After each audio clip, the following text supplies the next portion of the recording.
All right, we're back for an emergency vlog. I can't even say it. I'm so choked up. It's about 7:30 on Wednesday, I don't know what day it is. It's Planning Commission Day. 11th. 11th. That's right. Grandma's birthday is on Friday. We can't forget. All right. And special guest, Acting Chief Watkins, thank you for being here. And of course, the illustrious Mayor Potter.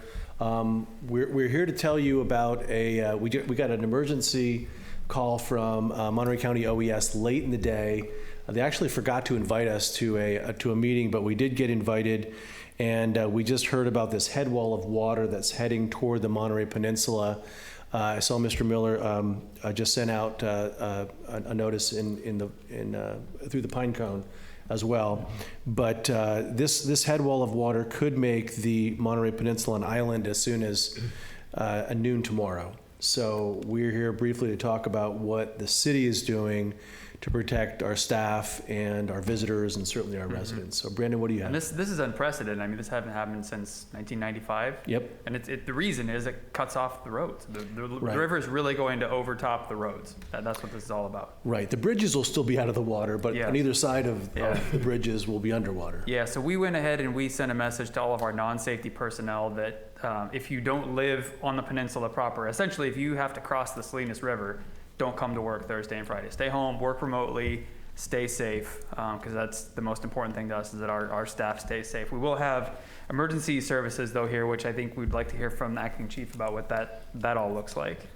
Yeah, so my message was a little different. I was all hands on deck and trying to get everybody that doesn't live in the peninsula to come over, be in town, be available. So we've procured hotel rooms in the city for any staff that does get stuck and can't get home, and for staff that actually comes in early in anticipation of being stuck. So your city will be completely covered with officers. We have a full contingent with our dispatch center and our officers on the streets.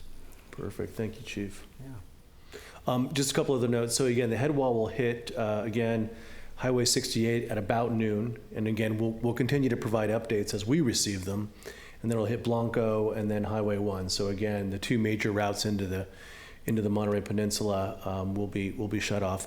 Our marketing partners with Visit Carmel, I talked to Ms. Herzog a couple of hours ago, and we've stopped all marketing for the holiday weekend, unfortunately, because again, when visitors come down from the Bay Area, they might not be able to actually get to Carmel-by-the-Sea. So we'll planning accordingly with them. And then I know the First Lady has also spoken with Rob O'Keefe from the MCCVB. They'll be putting out a similar message. So what do you have, Mr. Mayor? Well, I was here in 1995 when this last happened. I was on the city council over the city of Monterey at the time, and I can remember it was a little bit of panic, but actually we were really relieved that if we had to be an island anywhere, it was paradise. Honestly, if you had to be isolated somewhere, it's not a bad place to be isolated. There was a little sense of, well, what are we going to do next? What are we going to do? What are we going to panic or anything like that? Should we run to the market and buy everything possible? Yeah. Not the case at all, honestly. Worked out very well then, and it'll work out fine now. I think it was one of the things that is interesting is that we are a very special community.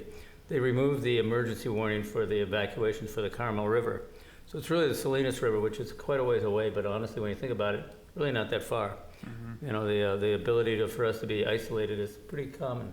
Yeah. We've got that risk all the time, so I'm really glad to hear us that we're going to be, as a Carmel community, we're obviously high and above ground, but I want to reach out to our neighbors and say, hey guys, if you need help, let us know. We're a community that pulls together. We are part of the 5th District, and it was good that Sarah Hargrave gave me a call and said, hey Dave, looks like you guys are not going to be in the meeting. We want you to be part of it, so I really appreciate that. Yes, sir. So we're going to do well. I'm not worried about it at all, but I do think that it's a chance for us all to pull together and say, let's not make a run at toilet paper. Let's go ahead and make sure we get the essentials, but we'll be fine. I made sure Janine got some tonic in. The important things. Yeah, exactly. That's right. Well, thank you all. Good messaging. Appreciate everyone being here, and we're here. Call or write if you have problems or questions. Until we see you Friday, take good care. Take good care. Take good care. Special care this time. Yeah. Care for others. Yeah. Thanks, guys.